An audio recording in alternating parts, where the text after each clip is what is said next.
Good morning, friends. In last period, the chapter electric current through conductor, we see what is meant by electric current.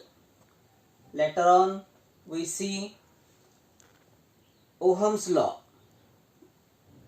The relation between the relation between potential difference and current was given by the scientist Ohm. And according to Ohm's law, the potential difference applied between two ends of a conductor is directly proportional to the current, and the proportionality constant is R, which is the resistance of a conductor. Also, we see the drift speed of the electric current or drift speed of the electric charge or electrons. Now we have to see physical origin of Ohm's law, how the Ohm's law takes place to the conductor, how the electrons are drifted, how the electrons are accelerated through the conductor.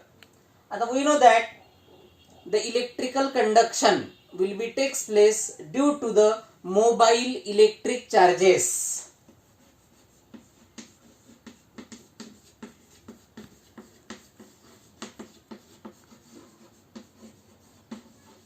Or we can say that the electrons. These free electrons in a conductor moves in random direction. They are in a state of random motion through the volume of conductor.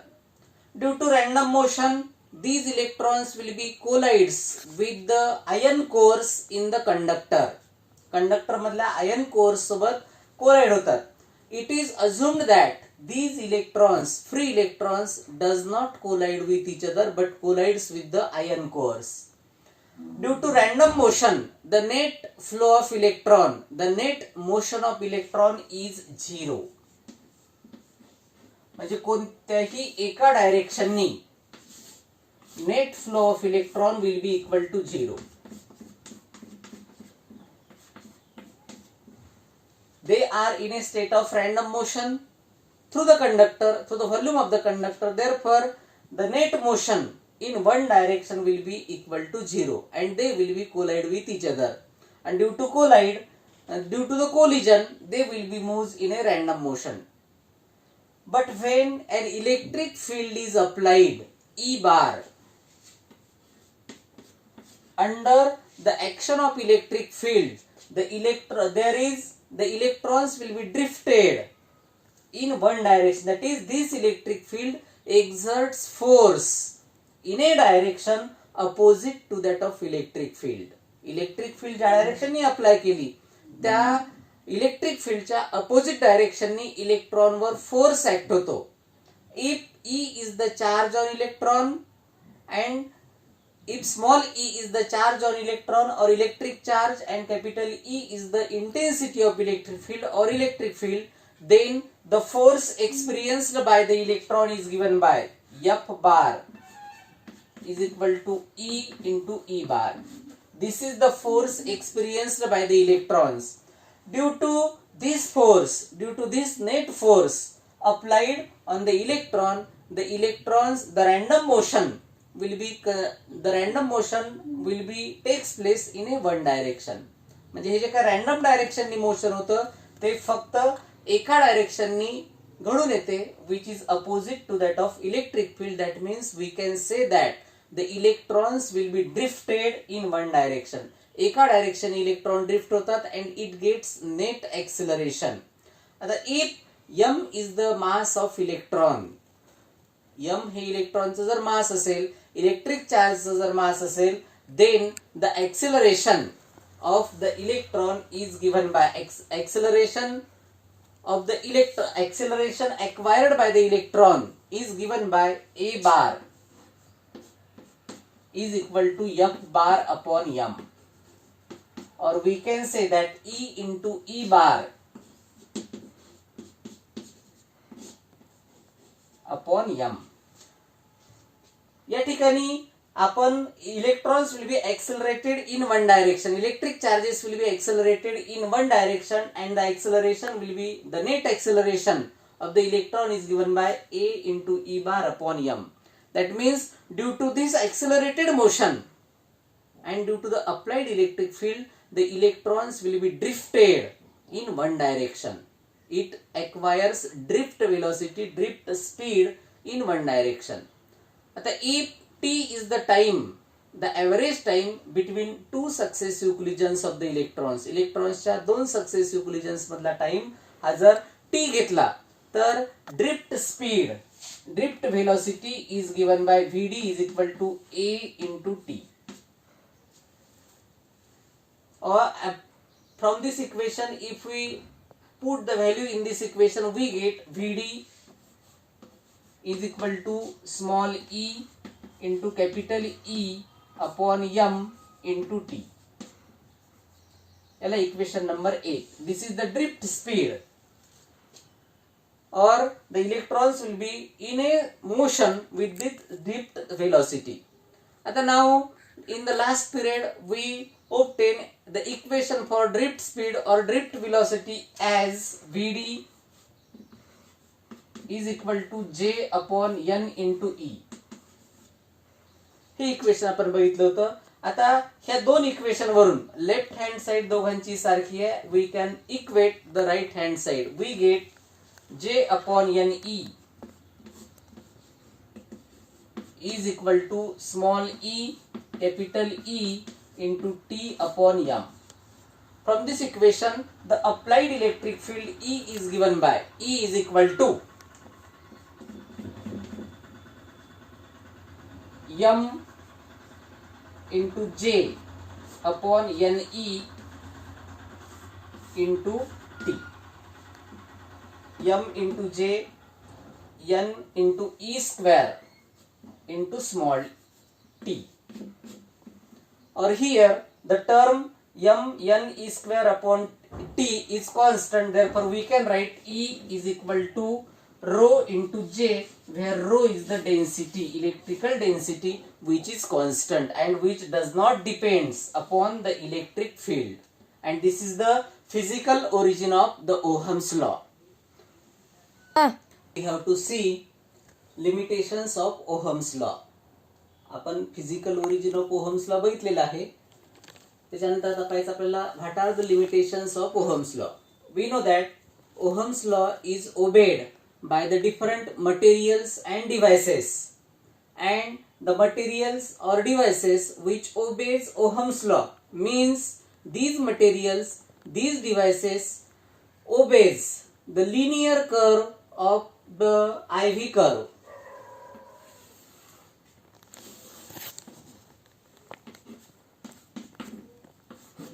The materials or the devices for which the curve, IV curve, is a straight line passing through origin.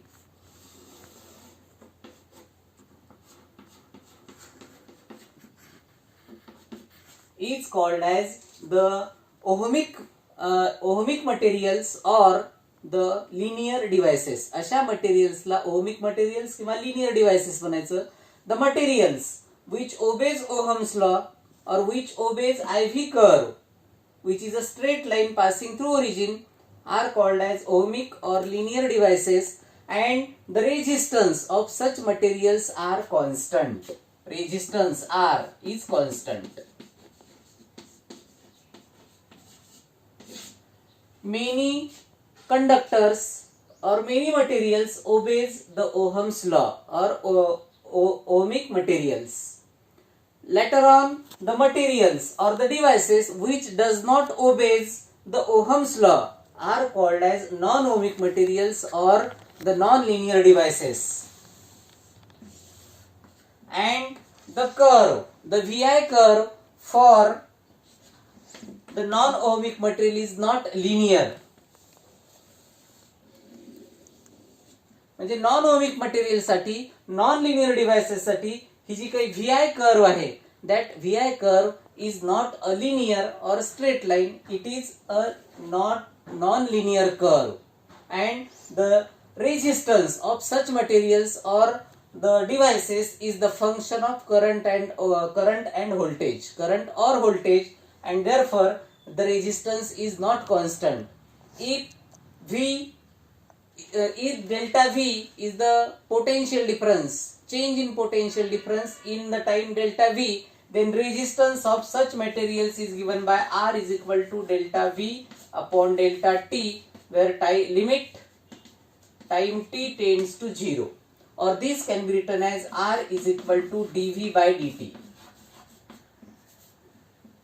The liquid electrolytes, the semiconductor devices or the vacuum tubes are the examples of non-ohmic devices. Non-ohmic materials or non-linear devices. These are the limitations of Ohm's law. That means जे materials जे devices Ohm's law obey करतात, म्हणजेच व्हीआय curve जी आहे ती या ठिकाणी straight line passing through origin मिळते, अशाला म्हणायचं ओहमिक मटेरियल्स और linear devices whose resistance is constant. But on the other hand, there are some materials or devices whose VI curve is not a linear, it is non-linear curve.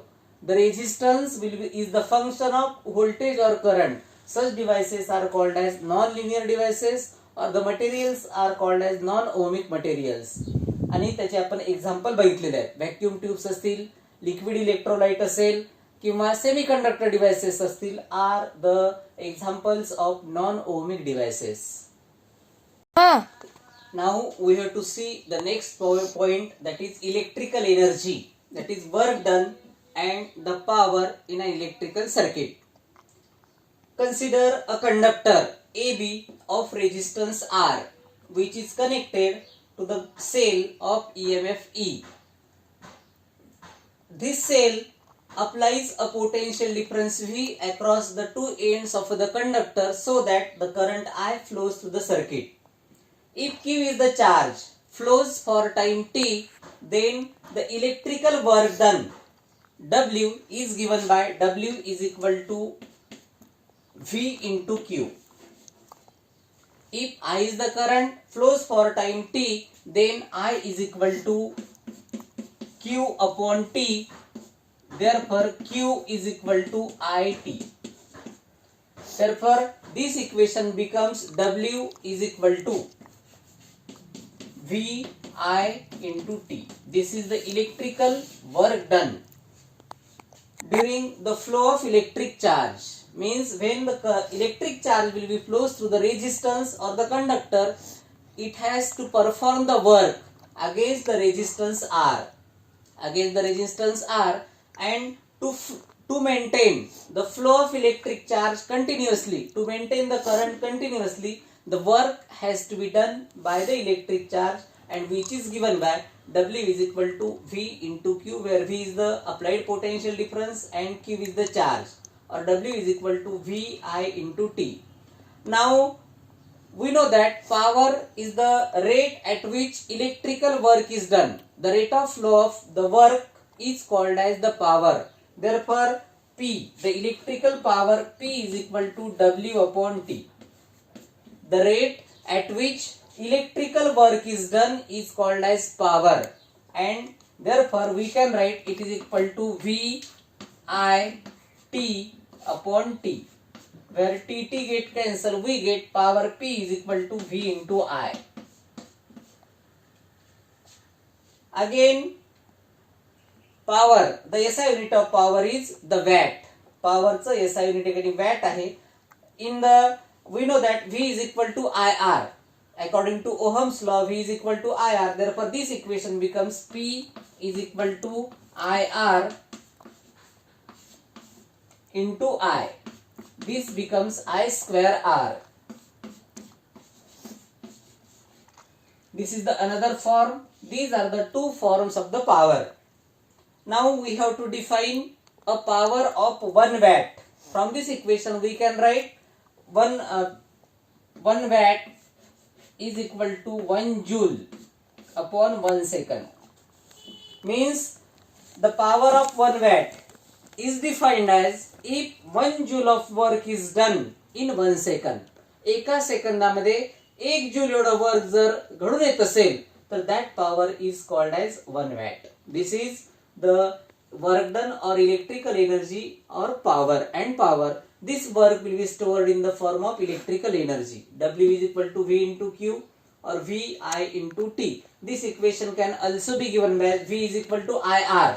Here we can also write V is equal to IR into IT. It is equal to I square R into T. This is the next form of the work, and according to Joule's law, this work will be converted into heat, and this is known as heating effect of the electric current. Electric current's heating effect means this work done by the electric charge or the electric current will be converted into heat, means when the current will be flows through the conductor or resistor, heat will be generated according to this equation. This work will be converted into heat, that is H is equal to I square RT. The remaining part we can see in the next period. Thank you.